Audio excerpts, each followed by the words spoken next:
Hey there. Subscribe to my channel. جی ہمارے ساتھ موجود ہیں سینئر صحافی مظہر عباس صاحب. مظہر صاحب، آزادی صحافت کس چیز سے مشروط ہے پاکستان میں؟ دیکھیے، آزادی صحافت کے بغیر ملک میں جمہوریت نہیں آ سکتی اور نہ جمہوریت پروان چڑھ سکتی ہے. اور جب لوگوں کی غلط فہمی ہوتی ہے کہ جب صحافی یہ بات کرتا ہے آزادی صحافت تو شاید وہ اپنی آزادی کی بات کر رہا ہے. وہ دراصل لوگوں کی آزادی کی بات کر رہا ہے کہ لوگوں کو یہ حق حاصل ہے کہ وہ جانے کہ ان کی حکومتیں کیسا کام کر رہی ہیں، ان کی حکومتوں کی میں کیا گورننس کے معاملے میں کیا ان سے کوتاہی ہو رہی ہے. تو میڈیا کا بنیادی کام انفارم کرنا اور نشاندہی کرنا یہ ہے. تو اسی کام کی پاداش میں ہمیشہ میڈیا کو دبایا گیا، کیونکہ شاید جو ہماری یہاں حکومتیں رہی ہیں وہ نہیں چاہتی کہ لوگوں کو سچ بتایا جائے. وہ سچ سے خوفزدہ ہیں، وہ اس چیز سے خوفزدہ ہیں کہ ہم سے سوال نہ کیے جائیں. وہ اس چیز سے خوفزدہ ہیں کہ کہیں ایسا نہ ہو کہ ہمارے غلط کاموں کی نشاندہی ہو جائے، ہمیں بے نقاب کر دیا جائے. اس وجہ سے جو بھی حکومت آئی، اور یہ قیام پاکستان کے تقریباً 1 سال کے بعد سے آپ صورتحال اگر دیکھ لیں تو اس میں ہر دور میں میڈیا پر قبضہ لگائی گئی ہے. اگر کسی کی آواز ہر دور میں دبائی گئی ہے تو وہ میڈیا ہے.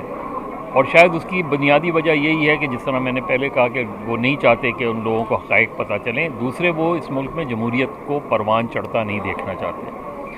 اور جو جمہوری حکومتیں آئیں بدقسمتی سے انہوں نے بھی جمہوریت کو مضبوط نہیں کیا، انہوں نے بھی صحافت کو مضبوط نہیں کیا.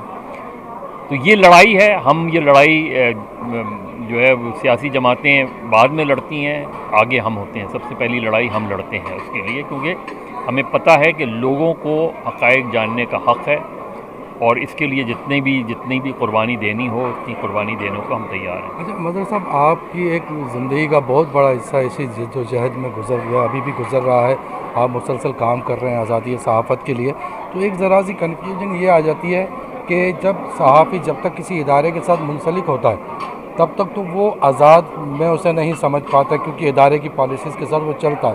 جب صحافی کو آزادی ہی اس صورت میں ملتی ہے جب وہ بے روزگار ہو جاتا ہے. اچھا، جب بے روزگار ہو جاتا ہے تو پریس کلب بھی اس کو آن کرنا کہ بھئی آپ نے ادارے کا کارڈ لیا ہے تو پھر ممبرشپ ہو جائے گی، لیٹر لیا ہے ممبر.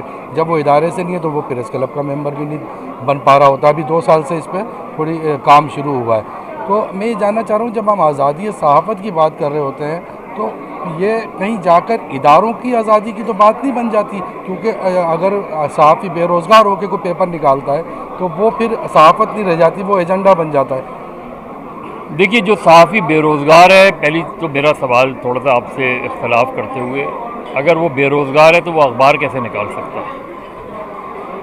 اس کا مطلب ہے کہیں نہ کہیں سے اس کو کوئی فائنینس کر رہا ہوتا ہے نا. ایجنڈے کی ضرورت میں آ جاتا ہے. تو دونوں چیزیں ہیں. دیکھیے، ایک صحافی کا بنیادی کام جو ہے وہ ہمارے یہاں بہت سے مالکان ایڈیٹر بن گئے، ایڈیٹر کا ادارہ ختم ہو گیا.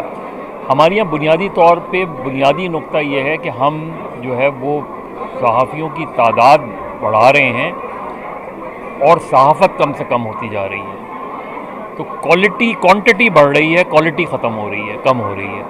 اس کا نتیجہ یہ ہے کہ لوگوں نے یہ سمجھ لیا ہے کہ سب سے آسان پروفیشن صحافت ہے.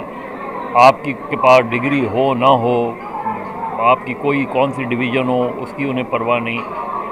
آپ کا آئی کیو ٹیسٹ نہیں ہوتا آپ کا کہ آپ کیوں آنا چاہتے ہیں صحافت میں.